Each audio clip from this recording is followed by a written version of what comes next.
Hello Anderson County, this is Councilman Brett Sanders, Vice Chair, Anderson County Council, recapping August the 2nd, 2022's council meeting. Tonight, third reading, we had a project on Long Road to close the road to heavy traffic such as tractor trailers, things of that nature. We've already voted for it twice, and tonight was the final reading. There were a couple of people here requesting and thanking council for their support. Third reading tonight also, we had those houses in Honeypath and Belton. I think there was like 7 properties total that were properties that the county had received grant money to demolish or tear down old houses, and the thing on those grant monies, the county has to hold those properties for 3 years. The 3 years is up, and we have donated that back to the town of Honeypath and the town of Belton so that they can repurpose those properties and for housing and things of that nature and get them back on the tax books. And we also had tonight a rewa of a pump station in the Powdersville area that actually, I think some years back we donated or transferred it to REWA, and the paperwork for some reason wasn't ever finalized on the deed. So basically, we just went back in, and it was more of buttoning things up and getting the deed and everything transferred over to REWA, and that was on Robbins Road. The departments that the wastewater was treating is in the Powdersville area on Robbins Road, and it's the Vantage Apartment. So they're already being taken good care of by REWA, and we just finalized the paperwork. And tonight, second reading, we did the recodification tonight on our ordinances.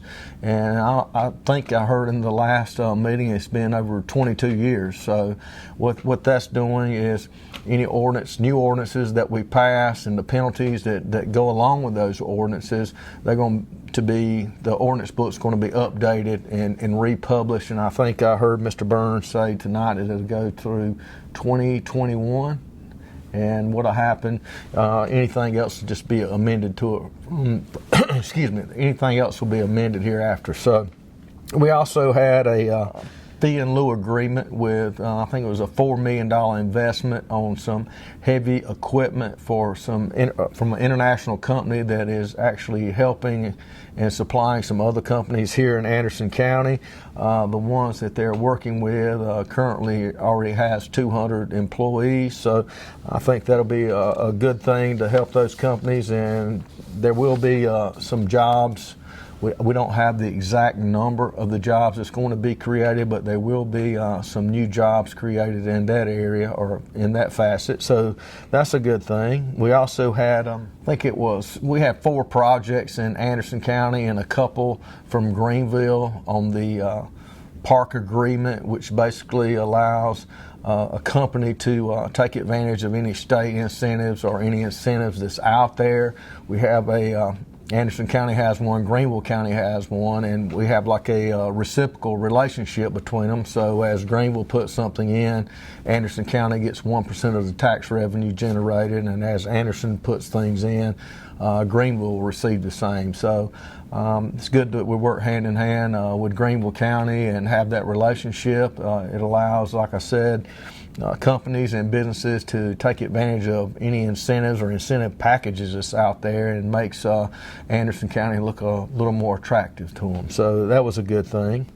We also had one that I had to recuse myself on. I think it was some apartments near Arthrex, and I have a little piece of property there that kind of joins near where that's happening, so I recuse myself from that. I don't have any economic interest or value in what they're doing back there, but I do think that it will be a good project and provide some housing for some of the employees and people that's moving into Anderson until they can find housing or to purchase a house or determine where they want to be. Also on first reading tonight, we had a project called Project Triangle. It is an existing company. It was a $200 million investment, 350 new jobs. Like I said, it's a company that's already here. The annual payroll right now for that company is over $51 or $2 million per year.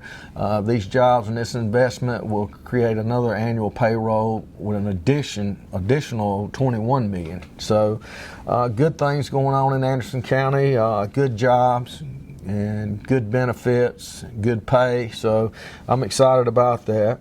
Tonight, on first reading, we had an approval for a MOU between the Anderson County Fire Protection Commission and with Anderson County, and that was to combine or us to take over the 911 service for the fire department. I think a lot of people don't realize that the 911 center, they have different calls coming in, so a person takes on a heart attack or something like that, that's an EMS call versus a fire call, and there's kind of two separate entities trying to work together out there, and the Fire Commission has reached out to the county, and we're going to incorporate our 911 system under one envelope, so to speak, so that everything is unified with dispatch. So I think it'll make things a lot smoother out there. There may be a few hiccups and things in the transition period of it, but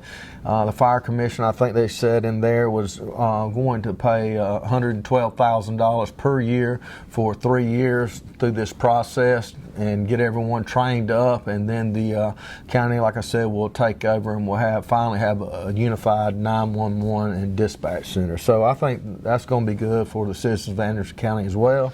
Then we had some road acceptances in the Powdersville area that the question was brought up, which it always is, and it's always asked by someone on council. Our Road and Bridges director or head of Roads and Bridges, Matt Hogan, they'll go out, they inspect the roads as they're being built and make sure they meet county standards, and there was 3 in the Powdersville area. And after that, we had remarks from council. I do know there were a lot of positive remarks. Kid Venture 2.0 out at the Civic Center is officially open now. Yeah. We had a soft opening Monday for Kids Venture, and man, the kids out there, they said I had more fun than the kids out there, but it was a lot of kids out there. I think with more people, as people start realizing that it is open, it's going to be a blast for the kids. A lot of water features, so take your kids out there and enjoy yourself. Especially, if you've been out to the Civic Center, the grounds, the things look amazing out there. We had the World Series of Little League Baseball out there. I think they're still in town now. It started last week.